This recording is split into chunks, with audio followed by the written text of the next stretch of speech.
Pour clore, vous interrogez sur l'AFPA, puisqu'il y a eu un décret qui a été discuté au niveau du CNEFOP.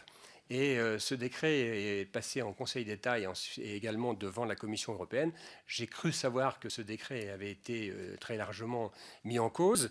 Et j'aimerais savoir ce qu'il en est et si effectivement le transfert, la création de l'EPIC qui doit se faire au 1er janvier 2017 va bien pouvoir avoir lieu au 1er janvier 2017, d'une part.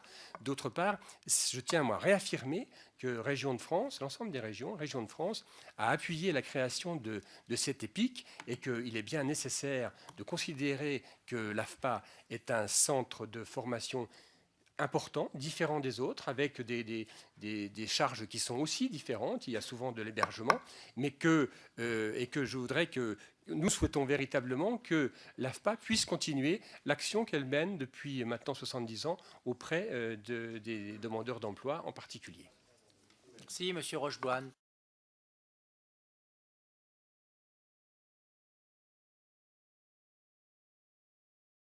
La question que je voulais poser concerne l'AFPA et je voulais aussi vous solliciter pour savoir comment vous voyez l'avenir de l'AFPA et sa présence sur le territoire qui aide beaucoup de jeunes en difficulté, mais pas seulement, et des personnes adultes aussi à retrouver une formation et à aborder la question de l'embauche et de l'emploi.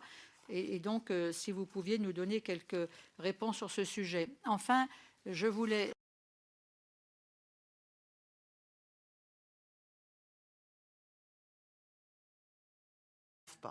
Beaucoup ont salué le rôle de l'AFPA et je crois que voilà, l'histoire de l'AFPA, elle est extrêmement importante dans notre pays, des plateaux techniques d'une très grande qualité et donc nous avons fait tout ce travail en vue de la création de l'EPIC au 1er janvier 2017.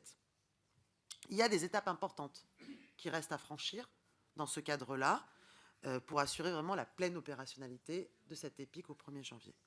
Finalisation de l'ordonnance, présentation en Conseil des ministres, sa publication et sa ratification, suite justement aux discussions avec le Conseil d'État.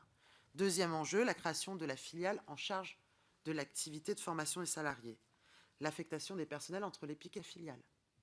Troisième enjeu, la dissolution de l'association AFPA également, et le transfert de ses biens et de ses obligations à la nouvelle structure. Le contrat d'objectifs et de performance, donc en effet, il y a encore un travail, mais je crois que c'est un travail qui est extrêmement important, et la nomination d'un directeur de l'EPIC également, et la prise de l'arrêté de dévolution patrimoniale.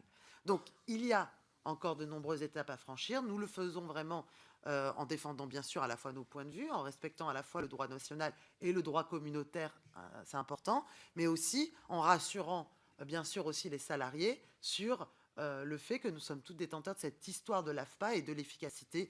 Et je pense que c'est important aussi de saluer. D'ailleurs, je note que dans de nombreux dispositifs, vous l'avez fait, monsieur le député, dans le cadre justement des maisons de l'emploi,